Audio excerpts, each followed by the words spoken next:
हाँ जी, क्या पढ़ेंगे आज बताइए फिर। टेबल करें पहले, स्क्रीन विजिबल है, राइट। तो सबसे पहले मैं क्या करता हूँ, यहाँ पर एक नया पेज बना लेता हूँ, अपना HTML पेज, जिसका नाम मैंने क्या रखा, table dot.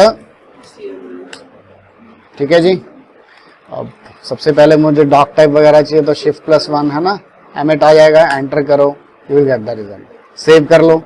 Live server already install है, राइट क्लिक करिए, कौन सी कमांड लगा दो, ओपन विद लाइव सर्वर। इतना काम तो क्लियर है हमें ना अब तक। तो टेबल में अब एग्जांपल लेते हैं। मेरे को आपका रोल नंबर चाहिए, आपका नेम चाहिए और आपके मार्क्स चाहिए। 3 कॉलम चाहिए क्लास में हर एक स्टूडेंट के। ठीक है जी। एक रो में कितने कॉलम हो गए, 3 कॉलम हो गए। ठीक है, ये मेरा रिजल्ट है। तो मैं VS कोड में आ गया।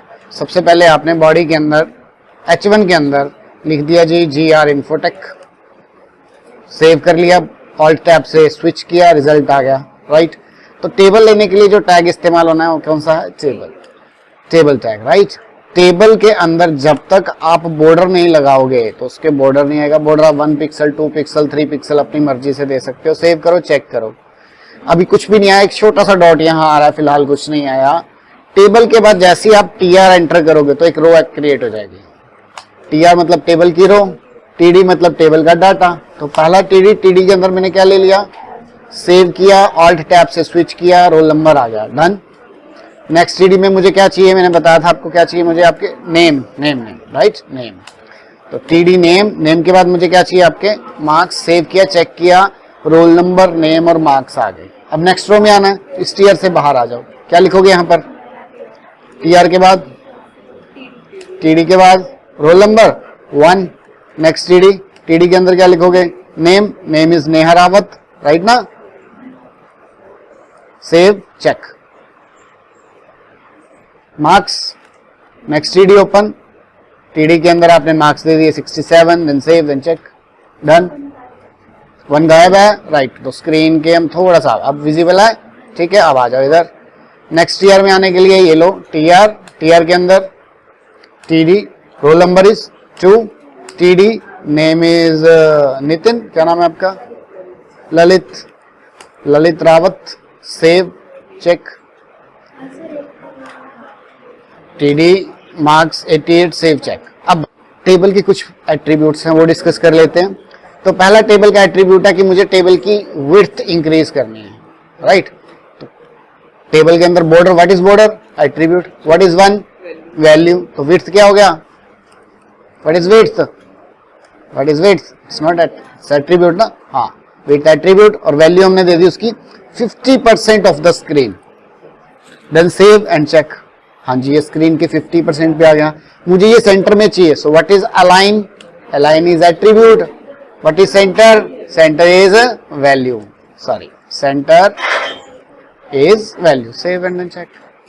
अब मुझे GR इन्फोटेक भी सेंटर में चाहिए, तो क्या करें, H1 is a tag, right. और अलाइन क्या हो गया, attribute is equal to, save and check, done. मुझे जो टेबल है इसकी जो फर्स्ट रो है उसका बैकग्राउंड कलर रेड चाहिए। तो फर्स्ट TR का यहां पर BG colour is equal to what, so what is BG colour is attribute. What is red is value. HTML में 3 तो होती है हमारे पास पॉइंट्स, कौन कौन से, टैग, एट्रीब्यूट एंड वैल्यू। बस तो 3 आपको पता है तो हो गया काम, डन। ये तो था बेसिक टेबल, मेरे ख्याल से आप इजीली क्रिएट कर लोगे। अब कई बार क्या होता है, हमें रो स्पैन और कॉल स्पैन समझना होता है, टेबल्स को मर्ज करना होता है, रोज एंड कॉलम्स को मर्ज करना होता है। तो कैसे होगा, सिंपल से एग्जांपल लेते हैं। हमें इसी के नीचे एक नया टेबल लेते हैं। टेबल के अंदर हमने लिया TR और TR के अंदर ले ली 4 TD। अब 4 TD ओपन, TD क्लोज बार बार लिखने से अच्छा एक ट्रिक बताता हूँ, TD मल्टीप्लाई बाय 4 कर दो। यहाँ क्या लिखना है, एंटर करो, यू विल गेट 4 TDs, है ना। एक शॉर्टकट हो गया VS कोड का हमारे पास। और इसमें मैंने सिंपल नंबरिंग ही डाल दी, 2, 3 एंड 4, राइट। और जब तक टेबल को बॉर्डर नहीं दूंगा वो अच्छी विजिबिलिटी नहीं देगा, तो मैंने 2 पिक्सल का उसको बॉर्डर दे दिया। 1 2 3 4 आ रहा है, उसको थोड़ी सी विड्थ में वही दे देता हूँ, width is equal to 50% of the screen. Save and check. कोई डाउट है तो पूछ लीजिए, क्लियर है ये। सेम, अच्छा थोड़े से बियर टैग भी लगा देता हूँ, है ना, तो थोड़े अलग अलग दिखेगा तो बढ़िया लगेगा। बियर टैग हो गया। और H1 के अंदर मैंने यहाँ लिख दिया हम क्या सीखने जा रहे हैं, col span and row span. मेरे टॉपिक का नेम है col span and row span. अब क्या करना है, मुझे नेक्स्ट फिर से टीआर चाहिए। अब टीआर के अंदर मुझे 4 टीडी चाहिए, तो टीडी मल्टीप्लाई बाय व्हाट, 4। लो जी, इसके अंदर क्या लिख देता हूँ, 5 6 7 8 लिख देता हूँ, 5 6 7 8 सेव एंड चेक। फिर से मुझे नेक्स्ट रो में आना है। नेक्स्ट रो के अंदर मुझे 4 टीडी चाहिए मल्टीप्लाई बाय 4, और यहां मैंने लिख देना है, क्या लिखना है बोलो, 9 10 11 एंड 12। लो जी, एक लास्ट और ले लेते हैं, TR TD multiply by what, 4 and then 13 14 15 16। मुझे पता है इसमें आपको कोई डाउट नहीं है। अब मैं क्या चाहता हूं, मैं चाहता हूं ये 1 और 2 आपस में मर्ज हो जाएं, 3 और 4 आपस में मर्ज हो जाएं, यानी कि दोनों कॉलम आपस में क्या हो जाएं, मर्ज हो जाएं। तो जब आप 1 पे जाओगे टीडी के अंदर, यहां पर आप एक एट्रीब्यूट लगाओगे कॉल स्पैन। कितने कॉलम जोड़ने हैं, जब आपने 2 कॉलम जोड़ दिए तो इसकी जगह तो 1 ले गया, इसको हटा दो, क्योंकि इसकी जगह किसने ले ली, 1 ने। चेक करके दिखाऊं, सेव एंड चेक, वो देखो 1 ने 2 की भी जगह ले रखी है कि नहीं। अगर आप इसको सेंट्रल लाइन कर दोगे, पूरी टीआर को ही कर देता हूं सेंट्रल लाइन, समझना और आसान हो जाएगा। मैं दिखाता हूं कैसे यूज करेंगे, अभी आप देखना, ठीक है। एग्जांपल दिखाऊं आपको, ये टाइम टेबल देखो, यहां पर देखिए, तो जैसे मर्ज ही करना पड़ेगा ना। अब या तो मैं अलग अलग हर एक रो को अलग अलग टेबल कंसीडर करूं, तो बेटर क्या है, मेरे को रो स्पैन कॉल स्पैन अच्छे से आना चाहिए। जी बिल्कुल, नीड क्या है उसकी, तो नीड यहाँ पर आपकी जनरेट हो गई। तो मैंने बिल्कुल नंबरिंग से एग्जांपल ली, आपको इसके मीनिंगफुल प्रोजेक्ट्स में दूंगा अभी आपको। अब आपको 3 और 4 को मर्ज करना है, तो कैसे करेंगे बताइए जी, कोड पे आ जाओ।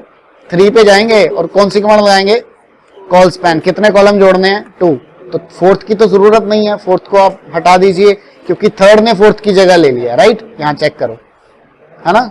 अब मेरी रिक्वायरमेंट क्या है, 5 9 और 13 को मर्ज करना है। इस बार रो स्पैन करनी है, तो कितनी रोज मर्ज करनी है बताओ, 3।